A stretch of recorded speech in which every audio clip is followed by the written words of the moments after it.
In this video, I'm going to go over all the parts of the WaterHog doormat that I purchased just over a year ago. I got this one right here. It's charcoal, and the reason why I got it was because I got usually the cheaper versions of this mat, and it was always moving around on the floor, and it didn't collect the water very much, and dirt would pile up on it and get scattered all over the place. And I thought I'd splurge and go ahead and buy a more expensive mat and see if it was worth it. I got this one on Amazon for 77 bucks. About a month ago, I bought this other WaterHog for my laundry room. The color of this one is medium brown. I got it because I thought it would look better with the floor in the laundry room. And I think I'm wrong. I think the charcoal looked better in there, but I'm still gonna keep it. When I bought this doormat, they advertised it was 3 feet by 5 feet.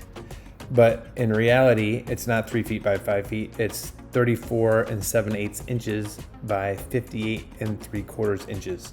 So I'm assuming that all the other mats that they advertise 4 by 6, 2 by 3 are all just a little bit smaller than that actual size. Underneath each mat is real thick, strong rubber with these little dots on there. So it pretty much doesn't move around when you step on it, which I think is great because that was always a problem with my other mats. On the top, it's firm, so I'm pushing on it with my finger there. It doesn't even really move. So it's not gonna just give way when you're walking on it. There's also some grooves in each of the mats, and it collects these little pieces of debris or dirt, whatever it is, and it collects it in these little grooves so it doesn't travel into the house, which is super awesome. There's even a groove on the end, so if there's water on the mat, that last groove collects it so it doesn't spill onto the floor. Now, it's not to say that a little bit of water on your shoe isn't gonna go on the floor, but it's not gonna go from the mat to the floor for sure.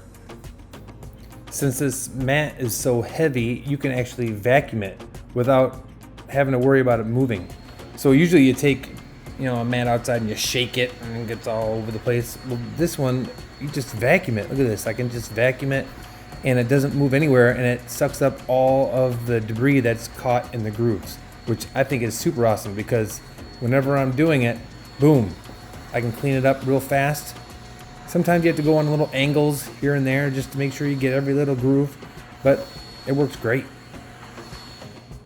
Take a look how clean it looks after I vacuumed it. And remember, this is a year old and it looks virtually brand new.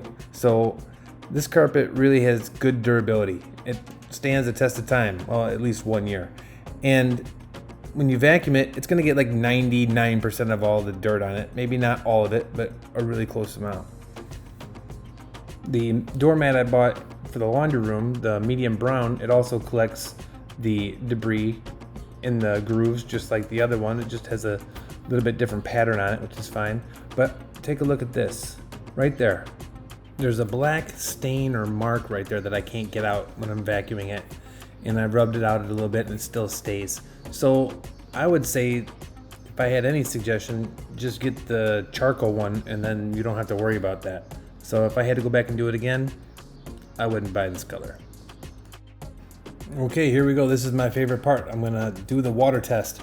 So I got a glass of water with about 12 ounces of water in it. And I'm just gonna dump it right on the floor mat and see what happens. And look how all the water goes through the grooves. I mean, you're not gonna really walk in with this much water and dump it all over there, but your shoes might have a lot of water on it. So let's take a look. Look at how it's like totally staying on the mat. And then that last groove right next to the edge of the mat stops it from going onto the floor. So I stopped the camera for about, 4 minutes, and then I came back to see what it looked like. And look, it's like all soaked up into the mat, and the mat's a little bit wet to touch, but after 4 minutes, it looks like this. That's outstanding. Let's do a fast recap. So the WaterHog collects most of the dirt in those grooves, holds tons of water. I just showed you when I dumped the 12 ounces right on there. Very durable. I've had mine for a year and it looks outstanding. It's heavy, so it doesn't really move around just when you're walking on it, and it's easy to vacuum. The negatives, I don't know, it's not the full size that they advertise, maybe like an inch or inch and a half smaller on each direction, and it's kind of expensive. But I mean, you get what you pay for, so in this situation, I think it's worth it. Personally, I'd recommend it. And like I said before, I'd go for the charcoal. If you thought this video was helpful, I'd appreciate you giving me a like or a thumbs up and hitting the notification bell and subscribe. Thank you.